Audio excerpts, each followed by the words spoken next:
I want to thank you all for joining me this afternoon. I'm also joined by City Councilor Stevie Thompson and Sue Boyle, and as they've been known to be called, Team Boyle, and also County Legislator Peggy Chase. I am thrilled to be here today to talk about a project that we believe really will help our literacy efforts in the city of Syracuse. As many of you know, this community has taken great steps forward and made a lot of progress in helping push the issue of literacy. But every year as we approach the summer, professional educators and people involved in literacy get worried about what's called the summer slide. And that is when children lose literacy skills over the summer because they're not in school every day. And one of the ways that it was suggested to us that we could help combat this is by helping encourage children to use libraries.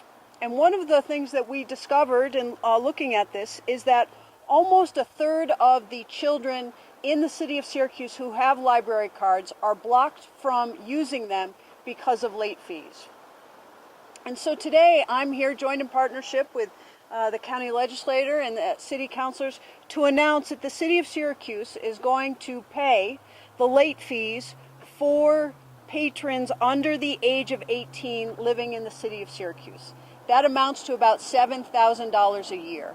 And what that will do is remove late fees and allow children to access library materials. It will help us continue our focus on literacy, to combat the combat the summer slide, but also, and very importantly, it will continue to give our children some place to go that is safe and rewarding and constructive. We work very hard to make sure that our parks and our swimming pools are open and free, and there's constructive activities for the physical side of our children. We also want to make sure that they have access to our libraries too. And so by taking this move and by working in partnership with the Onondaga County Public Library System, we think that we are going to be able to open up and create more access for children using libraries throughout the summer and throughout the year, which will encourage them to access all the materials that libraries have. It's not just books anymore that they have, but most importantly, to keep their minds active and help them improve their skills so that they can become educated adults and educated citizens. So with that, let me just give you a couple of the details. There are currently 14,900 library cards issued to patrons 18 and under currently living in the city of Syracuse. Of those cards, 4,983 of these cards are blocked, which, as I said, is about a third of the children and teens who have library cards. And they are blocked because they have accrued fines and fees of over $5. And accordingly, under the current policy, can't check out library materials. So what this is going to enable us to do is to allow children to check out materials. Now, this does not replace the misplaced, lost materials. The library policy for that is any material that is over 60 days late is considered lost, and that's misplaced, and there will be a fee associated with that. This is simply for late fees. But again, a full third of the children, people who currently have library cards, are not able to access library materials because of these late fees.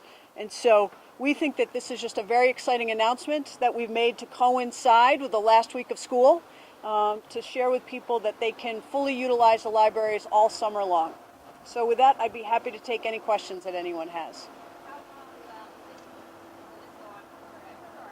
That's our plan to have it go on, as long as the council allows us to do it through part of the budget process. And again, given that right now it's $7,000, and the kind of support that the council has given to things like the Imagination Library and Say Yes to Education, this is another program that lines squarely up with our goals of improving literacy. And the amount of money that's involved versus the kind of incredible benefit that children and families will have in our area, I think is well worth the resources spent. So do you see yourself as a paying off the year? Correct. correct. That's what we see. So there will be no more blocks, you know, but like For children defined as for people under the age of 18 who live in the city of Syracuse. so I'm just saying, like if I turn my book in late, and then I just so they won't be any accumulations, like you know, turn it late. Right. As long as you turn it in and you're under 18, Okay. you're okay. Have you had to talk to the library folks about this? Have they ever considered just forgiving any of these fines? Well, part of this is we have had discussions with the library folks and the board, and this policy change was brought before the board, and they were supportive of this. Part of this would be that the library board would eliminate $60,000 in fines, and then we would start paying $7,000 a year. But we have been between the city and the library board and the library staff, we've had very productive discussions. And again, it goes to our community's effort at working together to improve our children's literacy. Any other program for Summer Slide besides the school district? Well, you know, we have a Say Yes reading program, and I have a mayor's challenge as part of that I have done every year since I've been mayor. The libraries and the schools run programs as well. So everybody is encouraging children to read. And again, I think of this as treating the whole child and the whole family. We have swimming programs and sports programs, and we did RBI baseball, was it last week or 2 weeks ago, because of the yeoman's effort of Councilor Boyle to bring RBI baseball here. And there are children who love sports, and there are children who love books, and there are children who love both. And we want to make sure that we give them access to all of these things to improve the child, but most importantly, to give them a constructive and safe and productive place to be during the summer. All right. Thank you all very much.